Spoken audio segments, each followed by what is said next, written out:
Good evening. Our last speaker for the day, Mr. Jim Sparks, has experienced unexplained encounters since 1988. 95 to 100% of the time, he has remained completely conscious, remembering every one of his experiences. During those times and during those experiences, he has witnessed and become familiar with some very highly advanced pieces of technology. Here to speak about the time travel, and time travel is a fact, Mr. Jim Sparks.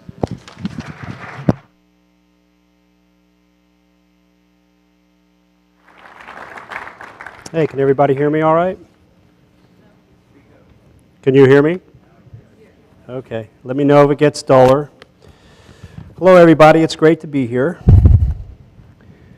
And I'm not too sure how many amongst you are very familiar with the Jim Sparks story. But to fill you in at first, I've had abduction experiences for the last 23 years. Prior to 1988, I had absolutely no interest in the phenomena whatsoever. Sure, I thought UFOs were neat and things like that, but that's about as far as it went. And abruptly and out of nowhere, in late 1988, I started having my first experiences. I didn't know who they were. I didn't know what they were in those first few months. I didn't know they were demons, devils, aliens. I couldn't tell one from the other. I didn't want anything to do with it. They had me paralyzed. I was always in the same room, sitting in front of the same table, and they conducted medical procedures, wouldn't tell me who they were, why they were there. I could yell, I could scream, I could curse. I started loathing them, hating their guts. Better than 90% of the time, the extraterrestrials that dealt with me were commonly referred to as Grace, with the short little worker beans. I was forced to learn converting our letters and our numbers, block lettering, cursive writing into a symbolic form. I thought it was stupid. I didn't want to have anything to do with it. When I would get back, I've had well over 100 abductions, and the first 18 months were a living hell and a living nightmare. And there's a reason for all of this, because it's going to sound a little bit negative at first. It's because it's exactly what they are, and what they are exactly is non-human intelligent beings. Emphasis on non-human. They don't have the same social structure. They don't have the same social structure, and they don't have emotions as we do, and they're extremely difficult to be around or be with. What made me unique, and even in those early days, was they never took the memory away from me, as I've seen years later with most abductees. Usually they'll take the memory away, and when people get back, they either thought they had a nice experience, or a traumatizing experience, or fragmented memories. And this nightmare went on for approximately 6 years, but it started to improve as 1 year led into the other. I tried to run away from these guys. I fought them tooth and nail every time they wanted to do anything. I was on my own. Of course, I couldn't get anybody to believe it in those days. And so it was just not very good. But as time went on, it got better and better and better. And I started to see things and notice things and start taking things in, because I started seeing some purpose for what they were doing. Little did I know at the time, which I'm going to get into now, and that's going to lead into their technologies, and then we're going to talk about the distortion of time, which time is something that I believe they've mastered, and that's the travel in it all naturally. But anyway, as things went on, I started to learn that this extraterrestrial symbolic form that they crammed into me to learn was a way of getting a monstrous amount of data in a very short period of time. You could take 20 pages of text and take whatever time it takes to read it, and then they could flash a symbol in front of your face, and you would absorb that whole 20 pages within a split second. So there was some kind of mental exercise with this, with that. So that started easing me a little bit, like, man, this is going somewhere. Any opportunity that I had in those days to get up and fight them, if I wasn't paralyzed, I would have, as I used to fondly say, now I fondly say, if you let me free, I'll squeeze your fat heads off your skinny little necks. And yelling and screaming and cursing and making up cuss words all along the way. But things started getting better as,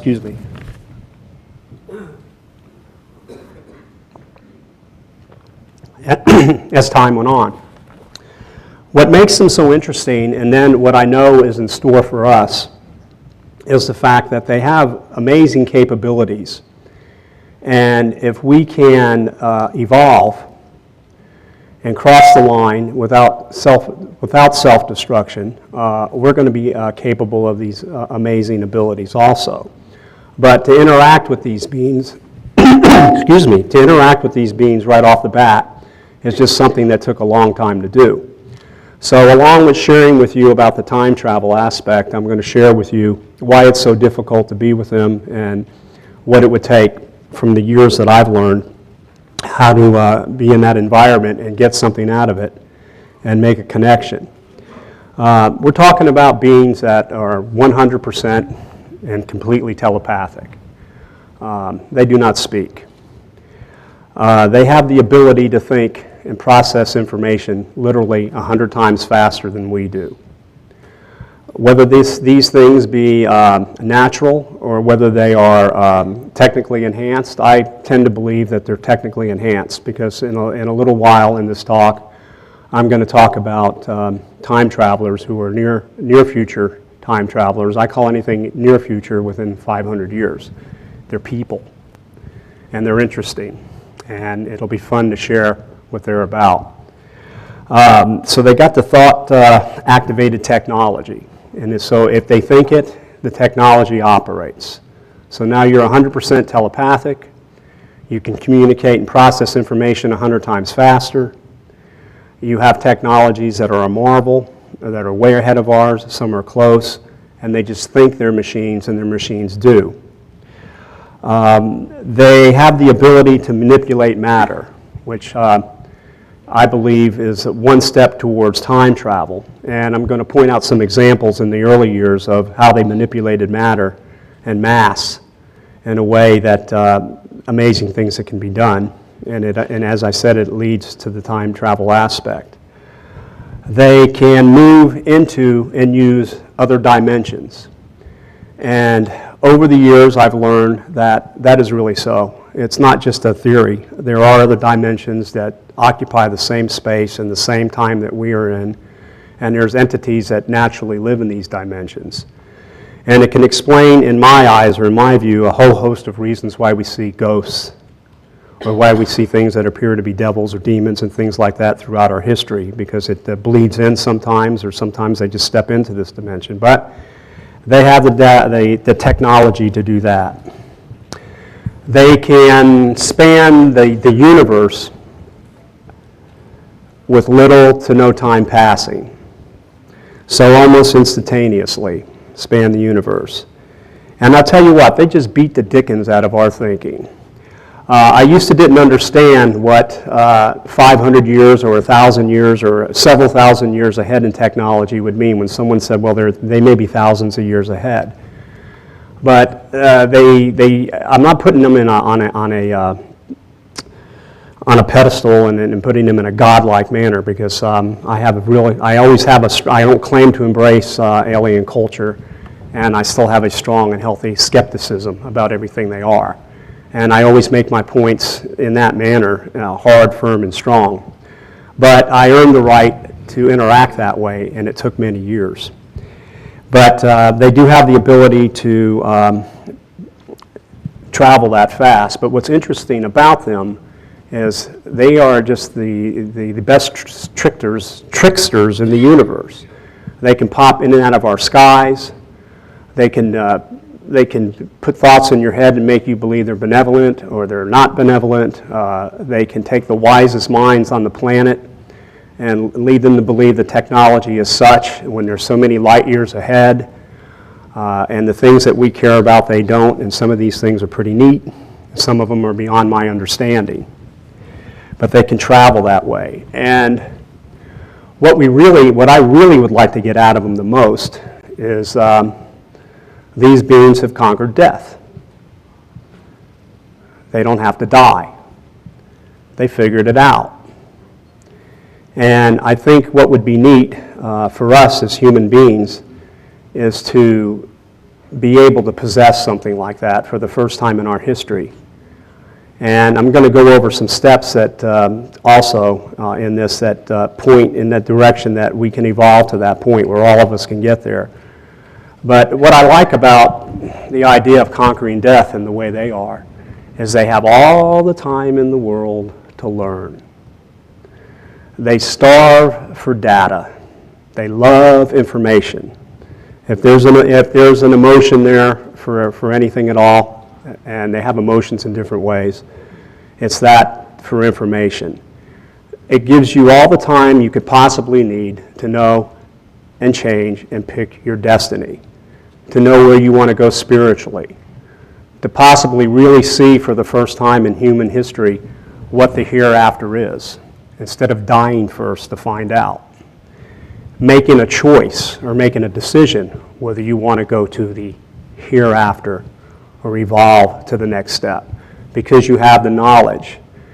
You will always have the know on what to do, when to do it, how to do it, and feel better than you ever have in your life. So if you could take the prime of yourself and feel that way every living second, and knowing that you're not going to pass away, what can beat that? And make all these choices. But, however, where we're going to start off now is I want to start off in the early years because the theme tonight is time distortion and time travel being a fact. And then I'm going to lead us to an area where I was advised by them on what it would take for us to move in that direction. And then you can take this information and bat it around for yourselves and see how you like it and maybe take advantage of it, and it'll help move us in that way.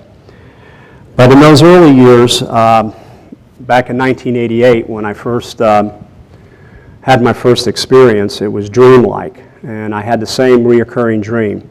It went the same way. Someone or some things were escorting me out of my bedroom in the middle of the night, down the hallway, into the guest room, and then we would approach the window, and the window had glass, naturally, a frame, a screen, blinds, and a drape, and we would walk through it.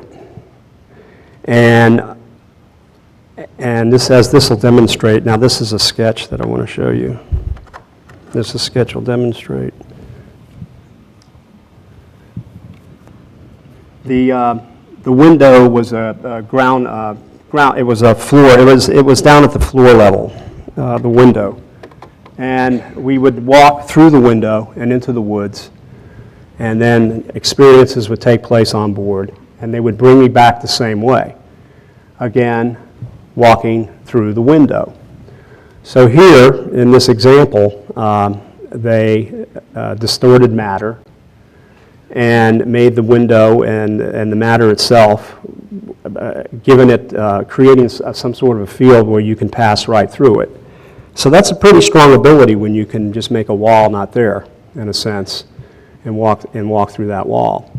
And I think what made that whole particular scene or that scenario particularly amazing was the fact that whatever was out in the front yard and on the grass would stick to the bottom of my feet because there would be dew on the grass, and my footprints, the heel of my toe would be entrenched in the lawn, and then my toes would be on the carpet and embedded in the carpet, so you could see it, the ball of my feet and my toes. So half a foot is outside and the other half is inside. So, and then all the grass and everything that would be stuck on the bottom of my feet I would drag through into the bedroom. So those were the first signs that matter could be manipulated. Then I used to call that going the easy way. That's when extraterrestrials come into your house or your room or your car when the craft is on the ground, and they would escort you. But they played that technical ability with the walls.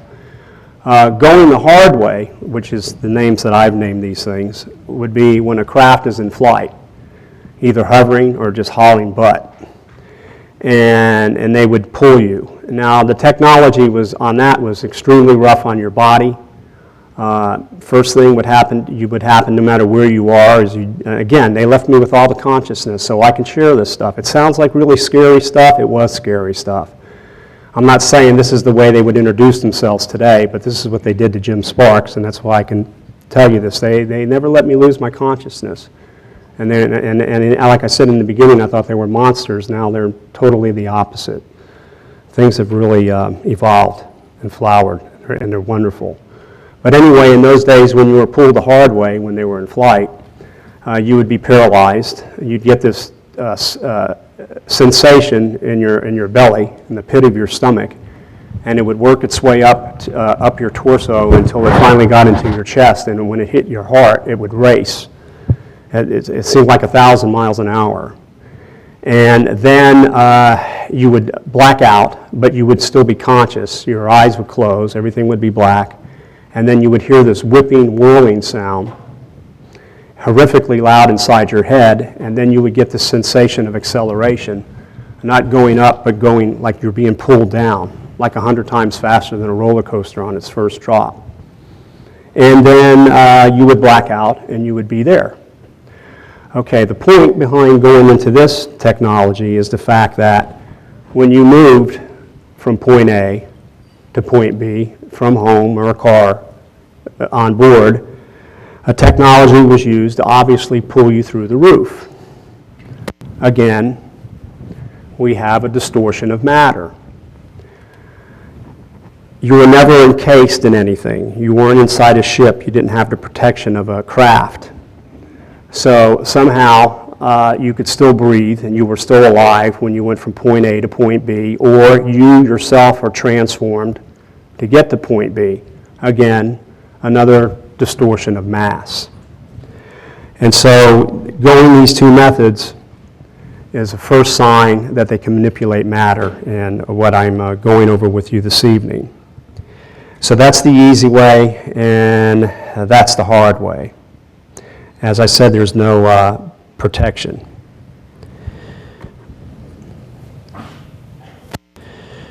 During these time periods on board, I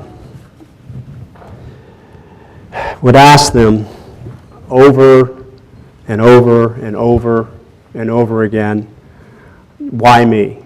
Why me? Why me? And I could never get a response, a direct response.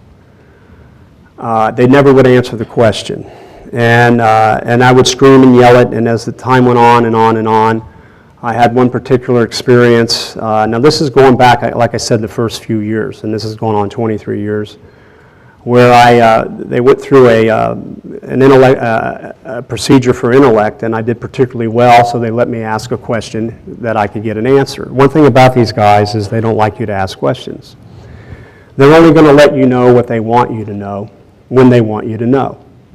Because a lot of people say to me, hey, can you ask them this, can you ask them that, but they just let me know what they want to know, so it almost does no good to do otherwise, but at least in that day and time. So when I said, why me? That was, I want to know why I'm here. Instead of putting it into words, the first holographic scene showed up in the air, and the first part of that scene, let's see if I can get this gizmo to work here.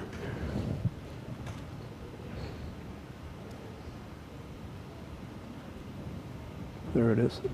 And the first part of that scene, the first scene I mean, holographic scene, was a World War II scene. And I saw a family member of mine, or what appeared to be a family member of mine because I recognized my face right over here. And so it was an indication that they follow family lines. That was the first data that I received from them telepathically, that we follow family lines. But when you viewed this hologram, it was 100%, looked like 100% real life. And I saw someone that looked like a part of me because it had my facial features. And I knew that that was coming from that time period. And you got a sense about you knowing that it wasn't just a movie being made, but they actually went back to that time period and took these holograms so you could see it. And then the next one that came up was, I would say, somewhere around the 15th century. And it was a community on a mountain, a village on a mountainside, and it was a farming village, and it could have been a fishing village too because at the bottom was a sea, and it could have been Sicily because my father's side is from Sicily. That's pretty much the impression I got on that. And then I saw these two people, humble-looking people, in the farmland, in the field, farming, harvesting. And then one of those people looked like me. And then when the next scene came up, that scene disappeared. It was a scene of, I would say, around the 8th century, anywhere from the 8th to the 9th century, and this one was kind of funny. Because it showed someone that looked like me again, sitting with 3 other guys, and we're in that, Dark Ages, medieval type clothes. I had this stupid hat on that was kind of pointed like a leather hat, and we had large mugs, and we were obviously blitzed. And I'm watching this thing, just to see this thing in real life just appear before your eyes, and I'm watching this silly cap that kept falling in front of my face, and the rest of them were laughing at me, and I would get it back because obviously I was lit, and it kept falling back. I was trying to drink the beer. So we're still messing with time in a way, but it's going to get neat here. So the next scene, which I believe I have here, should be the next one. Oops, that jumped too far. And let's see.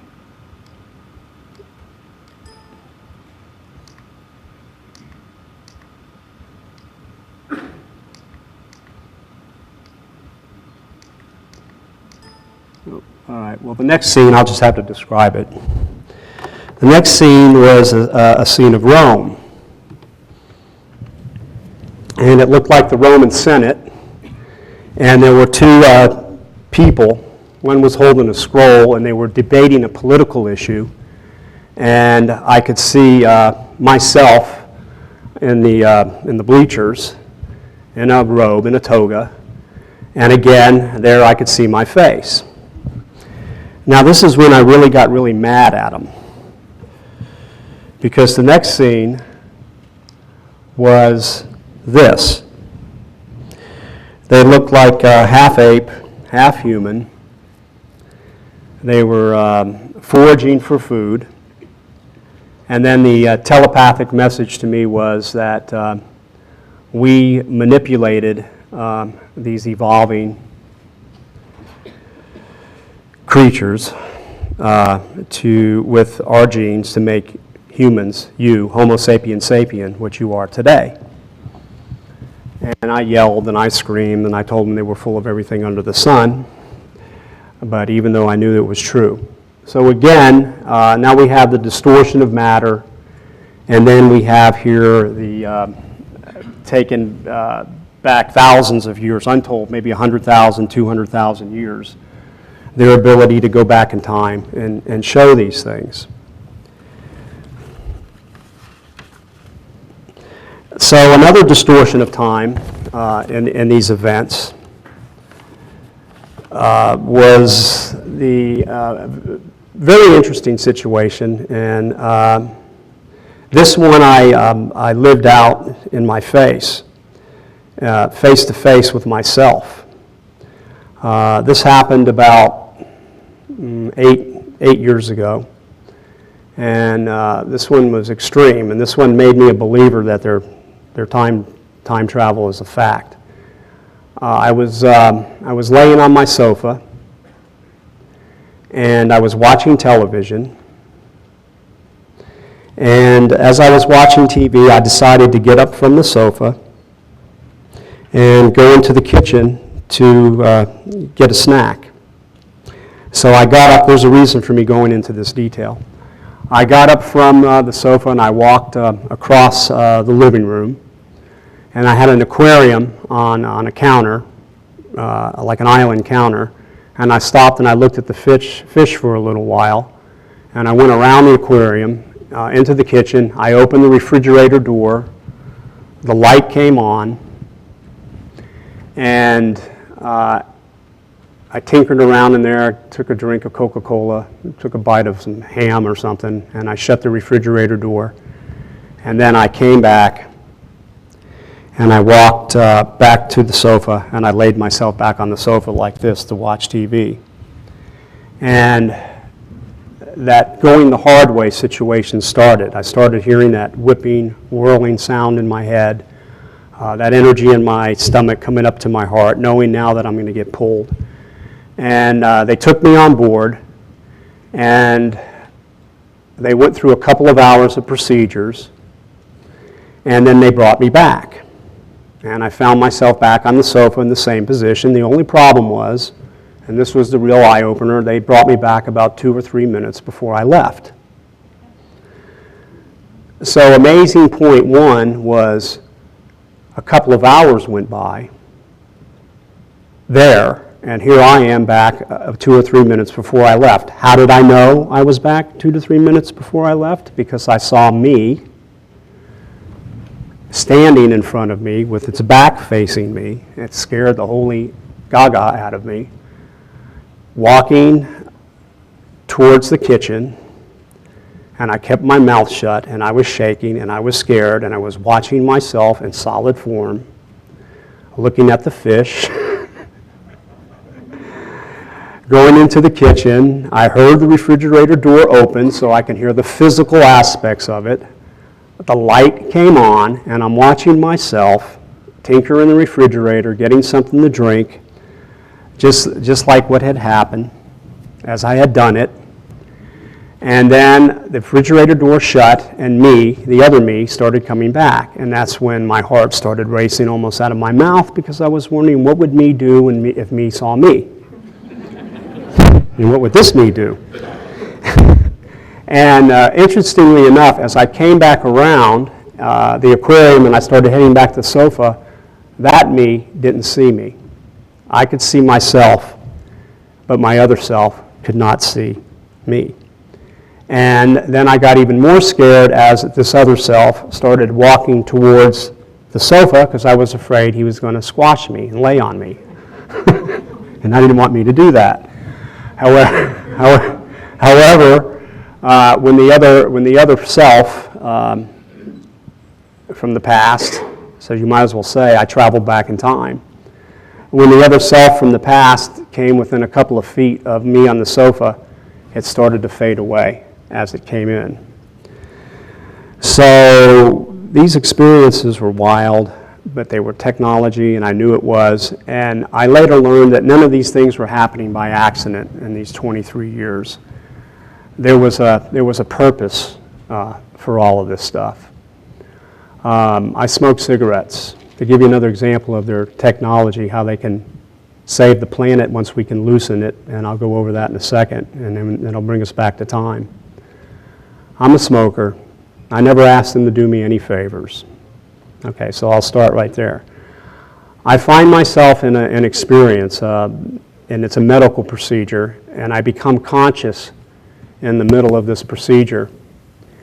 And I find myself on a journey, and I smell this horrendous saliva.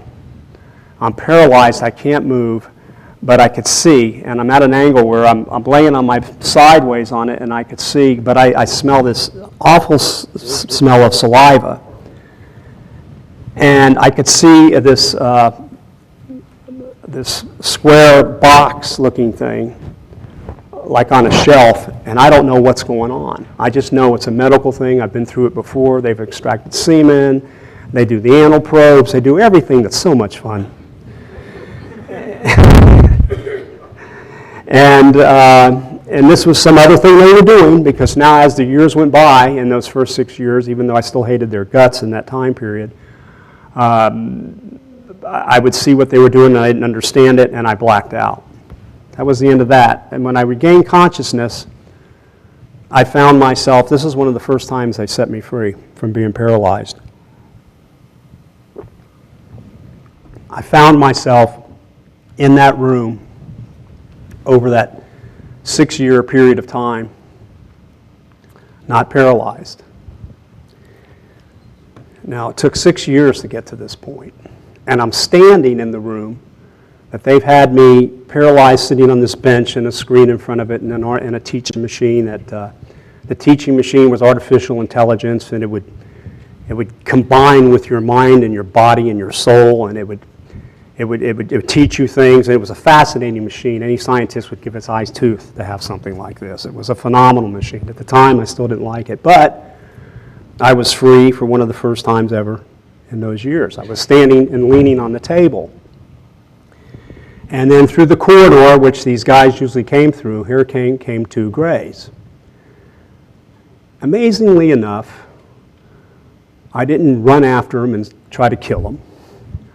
I didn't try to tear the ship up along the way to see if I can get into the engine room or anything like, a movie. And they came into the room, and they were holding one was holding a black box. And so they walked over to me as they walk, kind of funny. And I look at their face, and I look down, and I look at their eyes, and I look down because I don't like to stare into their eyes because they absorb you. And I was still a little bit feisty when I responded to them. And they took the black box, and they put it on the table, and they pushed it towards me with their bony fingers, and then backed away from it. And I said, "What the hell's that?" And they go, "It's a gift. It's a gift for you." I said, "What the hell kind of gift is this?" It's a gift for you. Do with it as you will. Again, there's a reason for all these little things, not just to gift me, but again, it's over the years. This was kind of neat, but at the time I was still quite apprehensive. So they walk out of the room, and they leave me there by myself, and I go over to this box that's on the table, and I don't want to touch it, I'm afraid. Is it going to electroshock me? Is it the big joke now? Right? Is it going to make a noise? Maybe they have a sense of humor. By the way, they do, and I wish I had time in this talk right now. They have a cynical sense of humor. It's pretty funny. If there's time, I might say some of the things they do, but over time.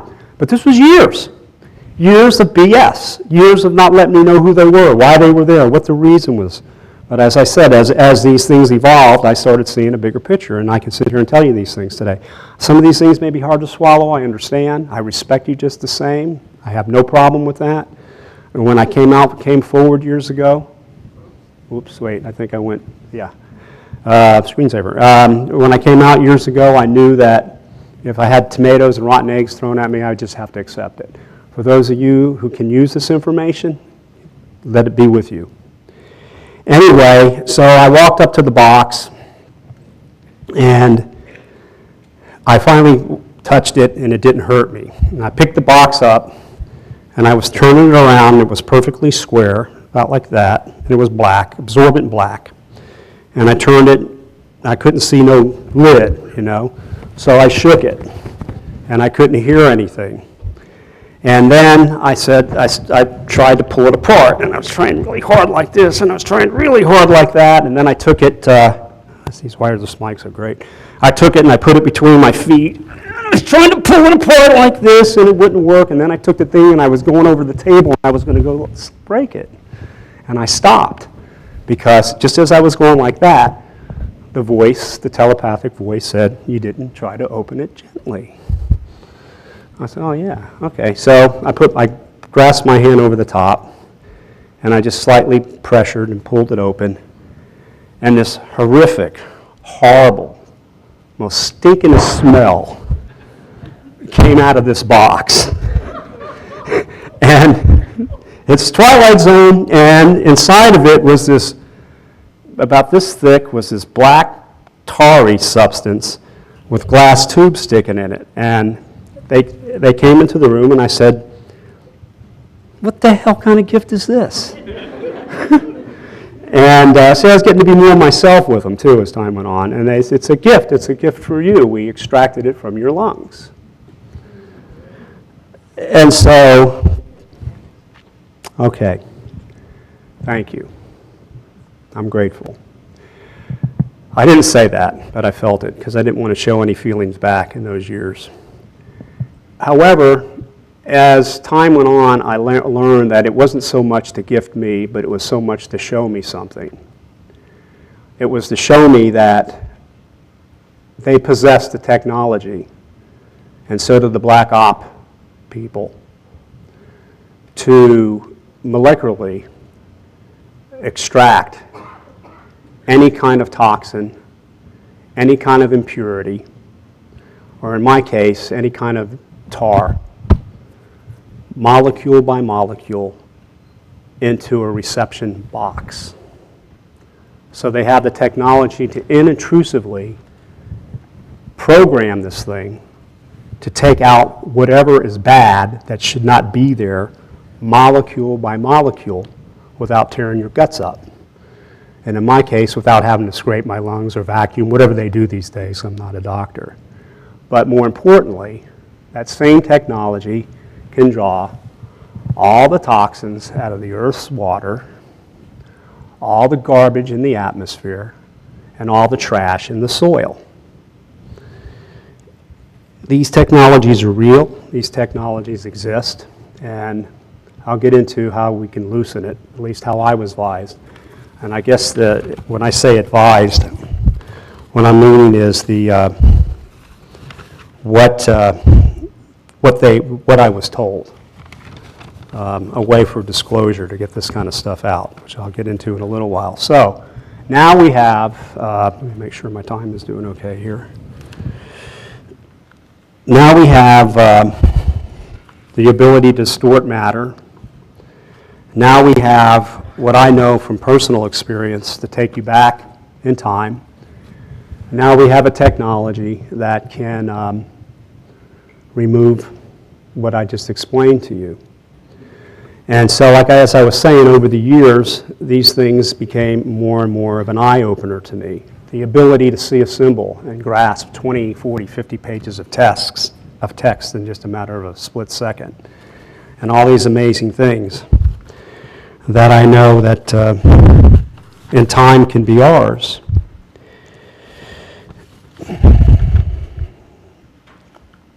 The thing about what most abductees will share with you, particularly the ones that retain some memory of the experience. And by the way, it's really interesting to watch these guys operate, because they do take the memory away.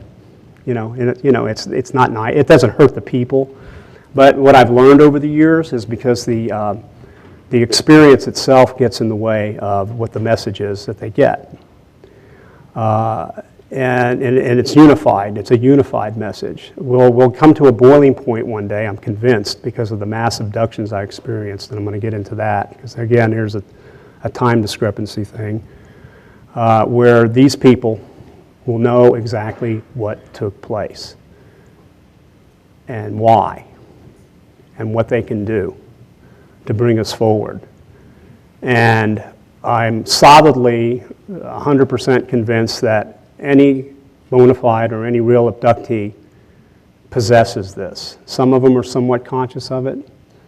I think very few. I think I am. I'm certain that I am, but I say 95% recall. There's that 5% that I can't bring back, where it may be my part at that time, and we'll know what to do so we can evolve. But nonetheless, you know, there's a reason for them taking the memories away. And now what I'd like to do is go into a scenario where a mass abduction took place. And again, it's going to demonstrate, as I explain it to you, how, and things in perspective and relative, how mass is relative in size, yet it can be small and big, and well, I'll make sense in a second. Right after that situation with the box, and many other things took place prior to my first mass abduction, which was phenomenal, which I'll share with you. They were conditioning me for all these years to behave myself properly. Maybe some of you would have caught on a lot quicker than I did, but they're scary. But after a while, they're not scary anymore. So anyway, and you know, like I said, they don't like questions. Just they'll tell you what they want you to know, and you just go along with it, and you're not brainwashed, and you see the reason for why they are the way they are. They're just leaps and bounds ahead of us. And it's hard for them to come across because they're not people. But they do have things about them that are people-like, and you cherish those moments when you see it. But anyway, so my involvement in mass abductions. I got pulled the hard way, and I found myself in a clearing in the woods on an overcast night, standing there over a pile of people who were obviously sleeping. They were in their night clothes. And some were moaning and groaning. There was a woman, a blonde-haired woman, I won't forget her. She was rocking back and forth on the ground because she didn't know where she was. She was scared, but they were either totally paralyzed or partially paralyzed, but they were immobilized. And there was one gentleman standing next to me, fully dressed. He could stand up, that was about it. And all he kept saying was, I was driving my car, I was driving my car. And the rest of them were in their night clothes. And then to the left of me was another pile of people. And then to the left of them was another pile of people, I'd say 12 to 15. And just a little humor here. And there was a gray in each pile. Now, what are we doing out in the middle of the woods, a clearing in the woods? It was a large clearing, about the size of a football field, by the way. It's like they just took the trees down in the middle of nowhere. And my first telepathic words at that point were to calm her. So I thought to myself, oh, gee, I have a job. All right, I have a job. So I walked up to the girl and I put my hand on her shoulder and I said, look, you're going to be okay. They're going to take you into this room and they're going to teach you this alphabet and you're not going to like it, but you're going to learn a lot and then they're going to do this and that. And then she started getting more scared. He says, you're telling her too much, just calm her. These guys are talking to me now, you know, they're talking to me. All right, so I told her something else, and then they told me to calm him. And then there were 3 lights in the horizon, and they were, like I said, it was overcast, but it was in the horizon. The only reason I knew that the lights were there was because the people on the ground started moaning and groaning, saying the ships, and trying to look in that direction. There's a connection. The crafts, they knew that I didn't even know they were there. They knew even though they were blacked out or paralyzed, they came to moaning and groaning. They were connected. And one light came over the top of me, my pile. I'm just going to say it like kind of rudely. And one over that pile, and and the third light came over that pile. And for the first time, I saw a craft from the outside because it descended from the clouds. And I saw what I thought was like the most majestic, glorious sight of my entire living life. It was dome-shaped on the bottom. It had windows. I could see grays and human beings scurrying about, looking out the window. Now we've got military, now we've got civilian in there, and we've got grays in there. And looking through the window at us down there. And then the second craft descended. Well, then this light beam came out. It was a white, bright light with a hue of blue. The second craft descended from under the clouds, gorgeous sight. The third craft descended under the clouds, a gorgeous sight. And I just stepped forward and went, they're beautiful, they're beautiful. I couldn't reach out far enough. They're beautiful. I was so elated. I was this paralyzed jerk for all these years, and now I'm getting to come out here and see this stuff. And then I blacked out. I found myself in this corridor with the people I was with, and I'll speed it up a little bit. And they were standing up. They were still zombie-like. And they said, by the way, these crafts are only 30 to 50 feet across. This is where I'm going with this. And we're in a corridor that was already the width of that and the length of it about 3 times longer.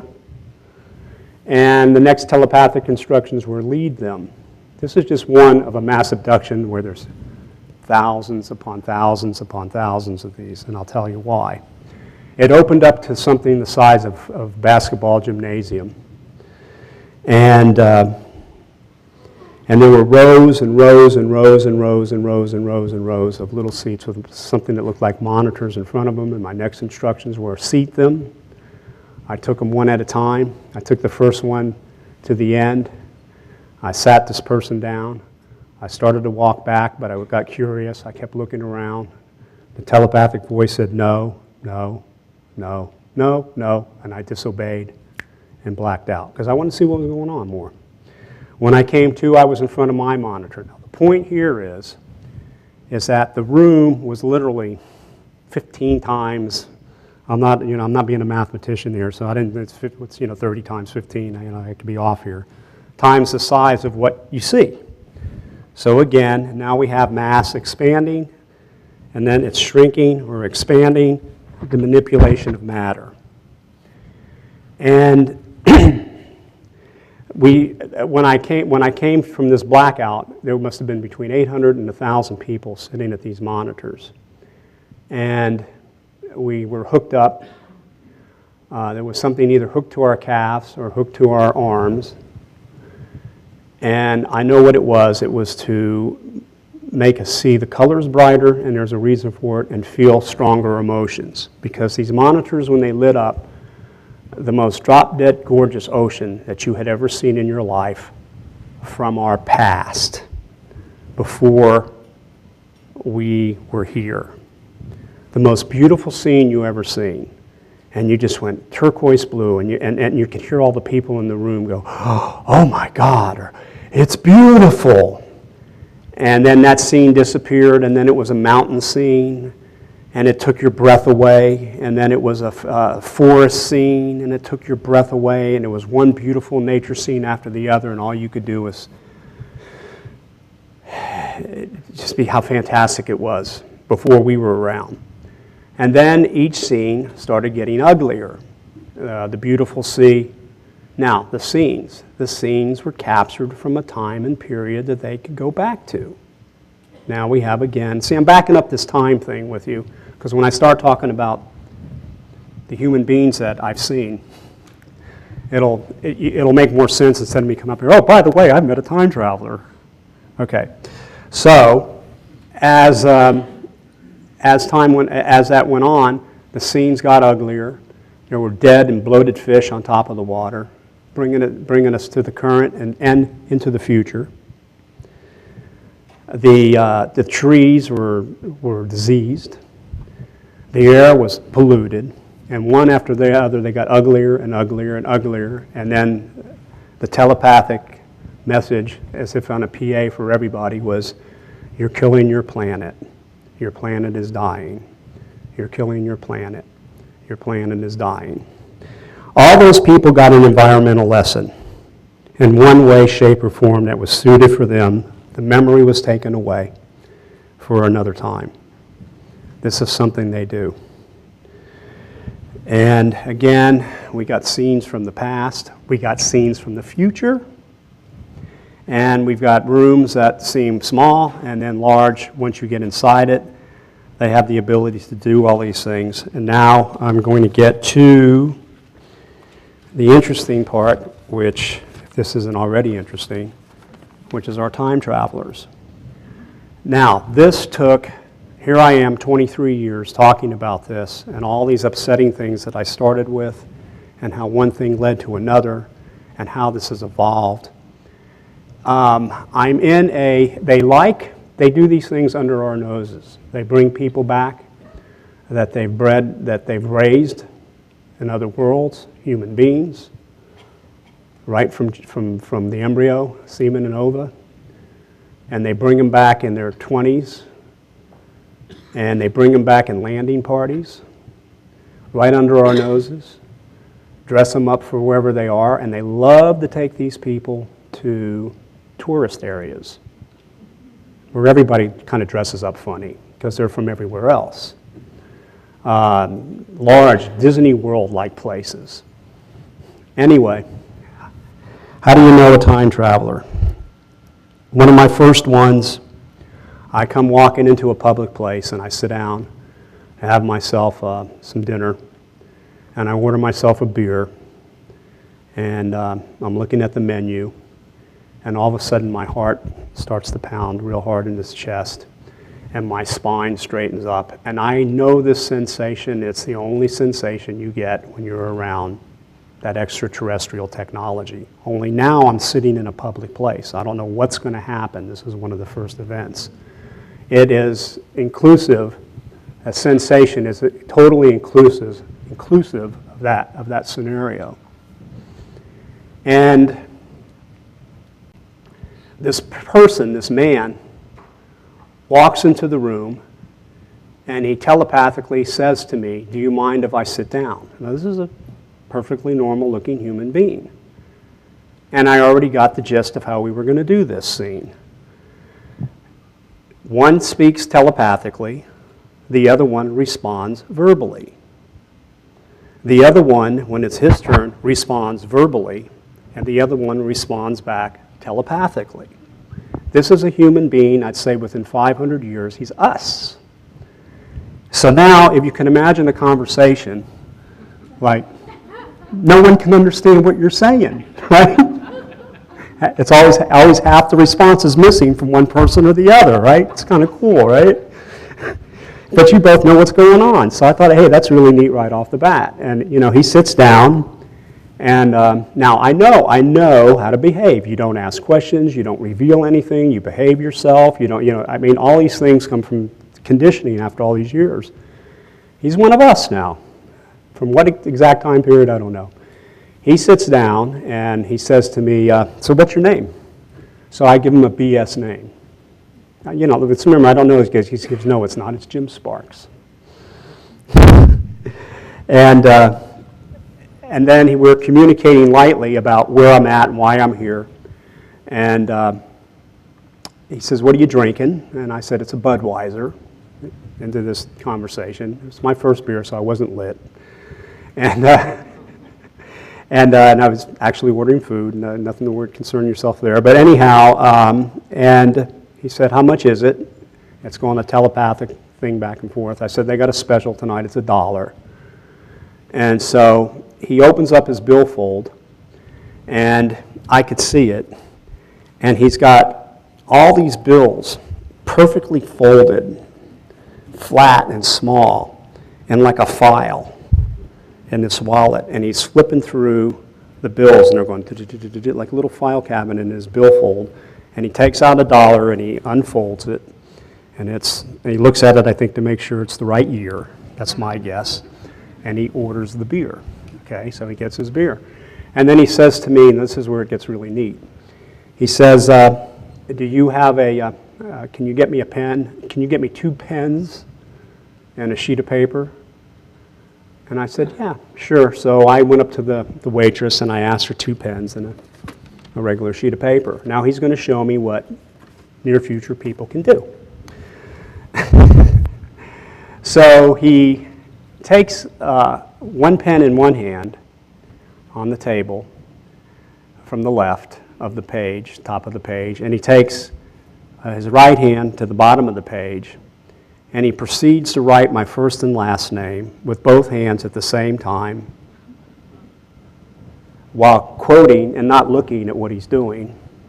Tax code, United States tax code from the late 1800s to the present with the decimal points. And not only is he doing this both at the same time, but he's writing upside down. He's writing in cursive upside down until everything meets in the middle. I want that. This is a time traveler. And I'll see, I want to leave this open for questions and answers, and I want to go into another time traveler. And I want to deliver the message on how we do that before we get to that point, too. So let me see which one, for the sake of time, that I want to talk about, because they're all pretty exciting, or at least, you know, you're gonna know that they are. If you were there, you would definitely love it, because it went from all this horror to all this fun stuff. This one is worth taking a couple minutes to go over, too. Again, this is within 500 years. Now I'm in an establishment, and I'm leaving this place, and it's a crowded hotel. It's a nice hotel. And I'm heading towards the valet, where I've got my car. And as I'm making my way through this large hotel, I get the sensation again that I was telling you about, but all of a sudden it immediately started to change. My head, my brain, my thinking, well, let me back up from that. All of a sudden, I get this rush on my body. And I took a breath and I let it out and went, oh man, do I feel good. And then my brain immediately, all the cobwebs went gone, any cobwebs that you can have, and my thinking started multiplying and expanding like I never, ever experienced in my life. It became 360 degrees. And so as I was walking, I'm going, and its telepathic voice says, I'll meet you outside. This is a time traveler. And as I'm walking, I'm going, oh yeah. And every breath that I took was like the best and the last and the first breath of air that your lungs can take in your entire life. And my mind felt so fine. And I understood everything.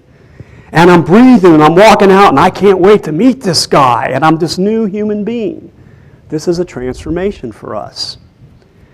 And as I get to the back doors, and I open the back door, he's standing on the other side, and he's filled with the same thing. And he goes, how you doing?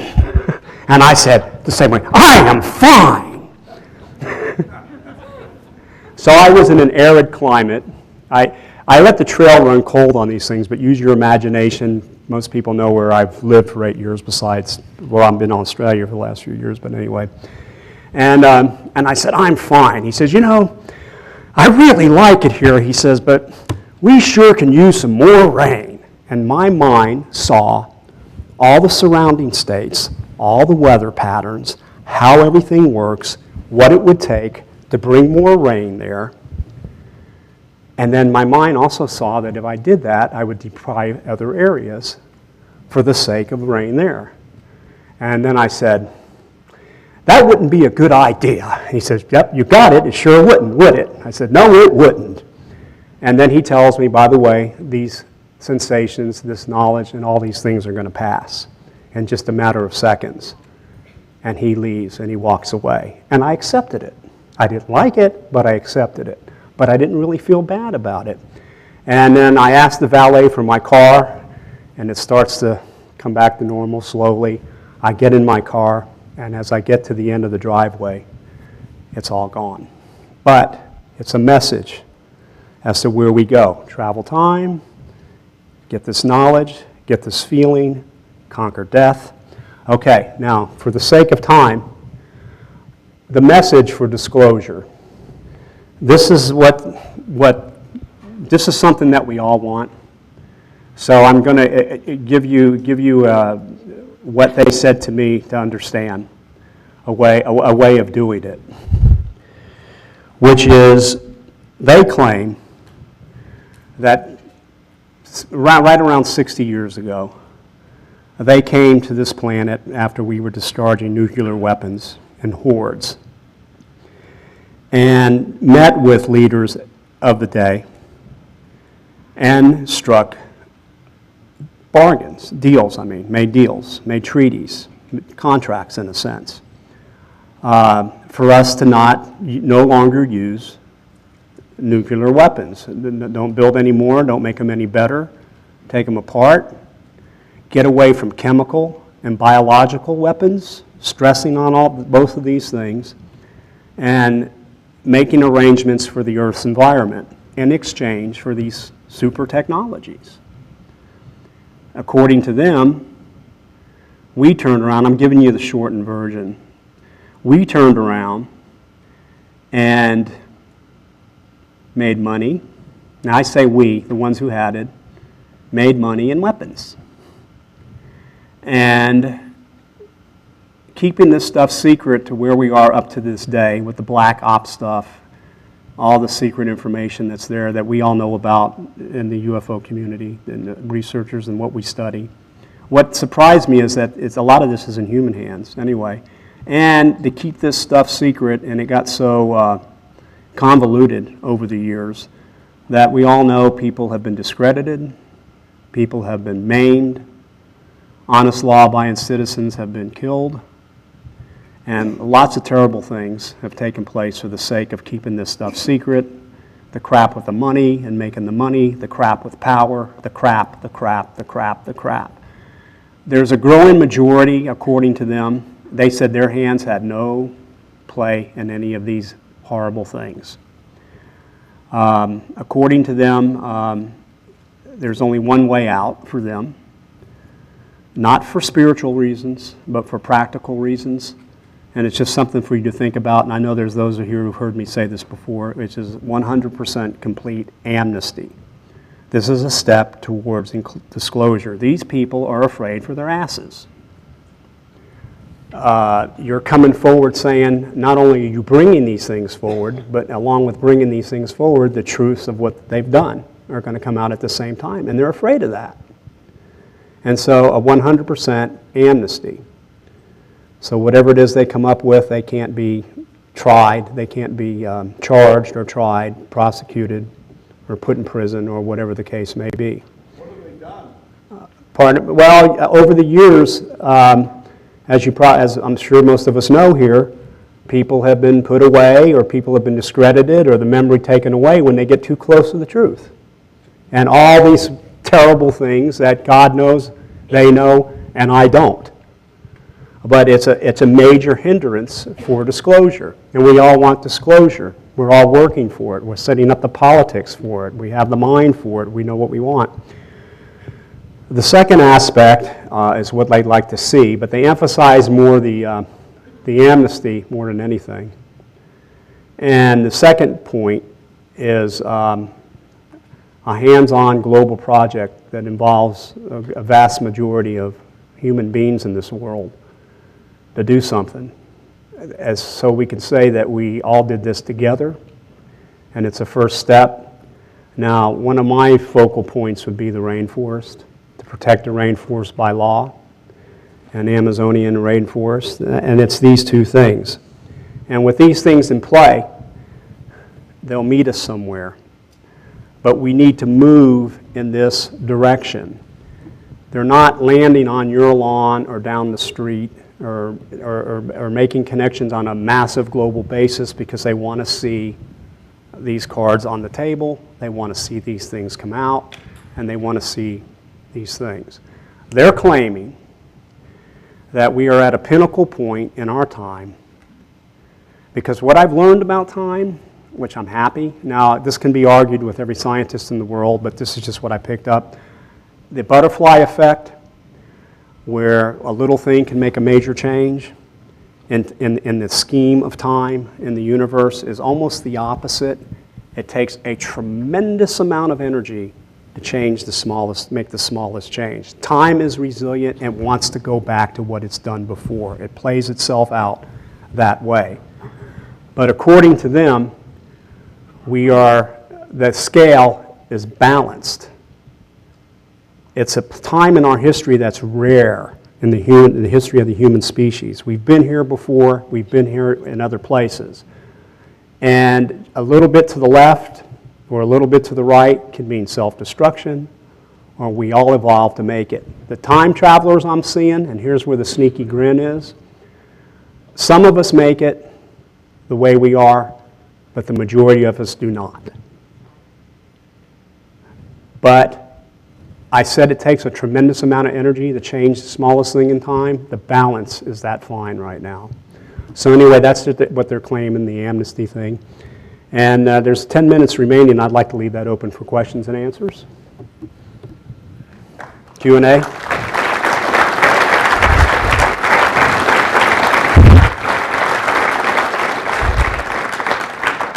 So I think, yep, there we go.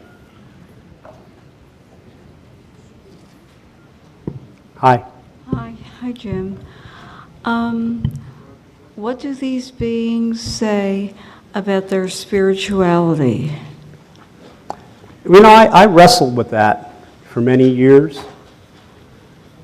And I define their spirituality as they reveal it to me, more so on the condition of our being, to evolve so we can join the galactic neighborhood, and spiritually, our environment and all the things that it houses.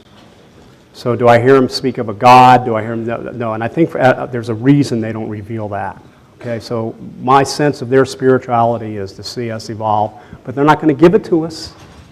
We've got to earn it because they've had enough trial and error to know that we've got to bring ourselves to a certain point before they can come out and help us any further. So I hope that answered your question. Okay. Okay. Yes, it seems that you were given a lot of information. Were you being prepared for some event or some process or some future life? Also, are you coming out with a second book? I've got a second edition. Oh, by the way, I've got a few left. I'll be sitting out there for anybody that would like to pick it up. There's not too many left, but it's called The Keepers, and it documents everything that I'm talking about. It's a pretty neat book, and that's a second edition. So I'm in the process of writing. So I guess you can call it the second book since the second edition. The third one isn't it's the first edition. So I'm in the process of writing the third book. And as far as my part is concerned, I'm missioned to put through a bill if I can, because I feel the United States is strong enough to maintain an amnesty bill. And obviously, this is something that's going to take rallying. This is something that's going to take time. This is something that's going to take money. If you want to get involved, it's Jim Sparks, 888@yahoo.com. That's just a data bank. There's the other way you think you might want to do it. I've got business to take care of like everybody else does. And so I'm going at a pace that's steady and slow. And once I set myself up in the business that I am now, I'm living in Australia, but I want to make it convenient for me to do business in California, in the United States, my country, and Australia at the same time, and be able to go back and forth and be free so I can work even harder at this process. But that's the email if you want to help in that way. And when we're ready, we'll contact you. I hope that answered that. Thank you. And your Earth Foundation. That's to save the rainforest. That's the two things that I'm missioned. I got from them to do. Jim, can you tell us about your teleporting to Mars and your experience there? Mars? No, can't say that's ever happened. Oh, I'm sorry, I got Did you? What'd you think? different author, I guess. Oh, Sorry. That would have been neat, though. Sorry that didn't happen. I was wondering why you feel they chose you and to what bigger or greater end than a more individual experience. They have a processing ability, and they have an ability to keep the things they process in an organized way that's pretty astounding. It's an extreme thing. So they know and file away from day one every Homo sapiens sapien and all the family lines. And I've never been privy as to why myself. Only the fact that they plucked me out of a certain family line that they've been following for years, like yours or anybody else's in this room. And if you can kind of see yourself and separate yourself from any kind of just look at in a statistical manner, as if you were working, a software in a machine, and you're looking for whatever qualities, and if they're called qualities, then, you know, they plucked me out of the fold and others out of the fold for that reason. But I can tell you, man, these abductions are, I used to think it was just a million. I believe it might even be as much as 1 billion. Maybe more, a little more than 1 billion, because these guys could do things under our noses that you wouldn't believe. They're thousands of years ahead. And these people are ingrained with the knowledge of what to do when the time comes. It's going to reach critical mass. So it's just not me that's so special. I think each and every one of us that feel that we've been involved in this stuff, it's going to come out. We've heard a lot about how they tend to be deceptive. You know, those Bud Hopkins 1 year basically just said aliens lie. Right, And things like that. Do you believe a lot of the things that you were shown? Do you think that they were being straight with you, or do you feel like somehow you were made to believe something, or, you know, so on and so forth? Well, that's Take it from there, where you want to go. No, I can answer that in two different ways. One of which is, I love Bud Hopkins. I knew Bud back and met with Bug, and Bud too, and my pet Bug, in the pioneer days. And I admire David Jacobs' work, and they can be very critical of the alien scenario because they take us a statistical point of view. And they categorize, well, Hopkins is an artist, but he's a great writer, and Jacobs is a science person, and he does it in a manner that clinically shows the odds and the percentages of what's a lie, what's pain, what feels good, what feels bad, and what you hear, and you come out with things that aren't very positive. But I understand why, so I don't have a problem with their view. They may have a problem with mine, even though I don't know Jacobs as well as I do Hopkins. I know he has a problem with mine, but we're still okay together. Because people are getting bits and pieces, and some of these things they're coming back with, and they're coming back with some of the things that are not nice or weren't totally taken away before they got the full picture. This has been my experience. So now, to answer that question in another way, can you be told a lie? Absolutely. They're masters, if they choose to be, of deception. That's why I think no matter what, the wisest men and the wisest women in power on this globe can't match a tenth of their thinking and the deception if they want to do it. And it's not to hurt us. It's just to keep us away from something they see they don't understand yet. These guys there can be 100 of them in this room right now, and we wouldn't know it.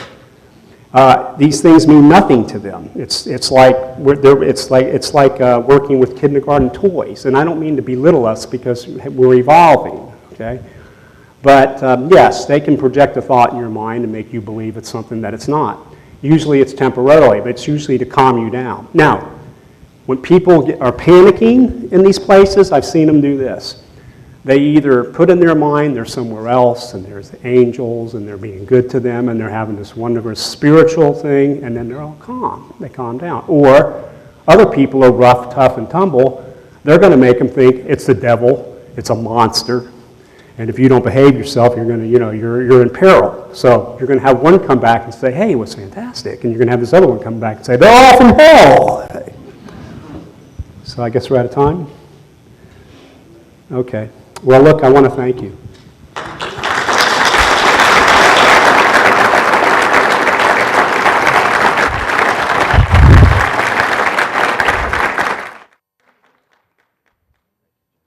Okay, yeah, thanks for all your help, man. You're a real pro. When I say people are pro,